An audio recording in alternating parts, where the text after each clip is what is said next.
ఈరోజు మన రెసిపీ ఆవకాయ అండి.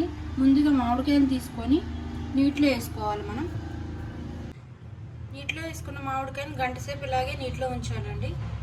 ఇప్పుడు మామిడికాయలు నీటిలో వేసాం కదండి, తీసి పొడిగుడ్డతో తుడుచుకోవాలి. అన్నిటిని అలాగే తుడుచుకోవాలండి. ఇలా తీసిన వాటిని గంట సేపు ఆరబెట్టుకోవాలండి.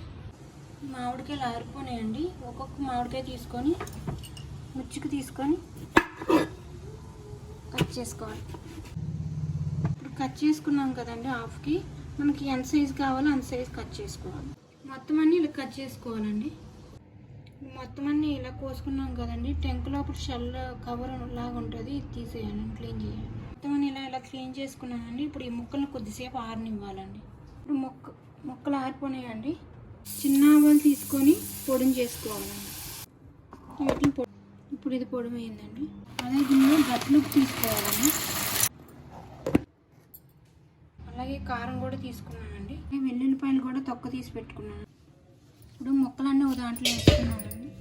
ఇవి 2 కేజీ ముక్కలు ఉంటాయండి. నేను పావు కేజీ కారం, పావు కేజీ ఆవపిండి, ఉప్పు తీసుకున్నానండి. ఇప్పుడు ఇందులో ఆవపిండి వేసుకున్నానండి.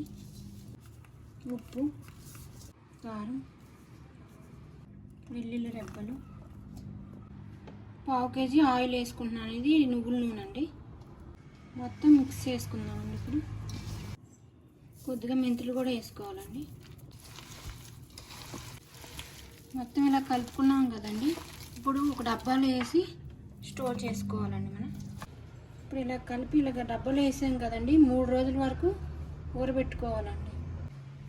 మూత పెట్టి 3వ రోజు ఓపెన్ చేద్దామండి.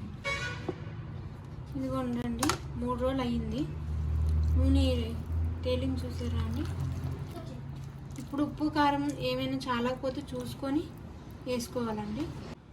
ఇప్పుడు వేడివేడి అన్నంలోకి నెయ్యి వేసుకొని కలుపుకొని తింటే చాలా బాగుంటుందండి.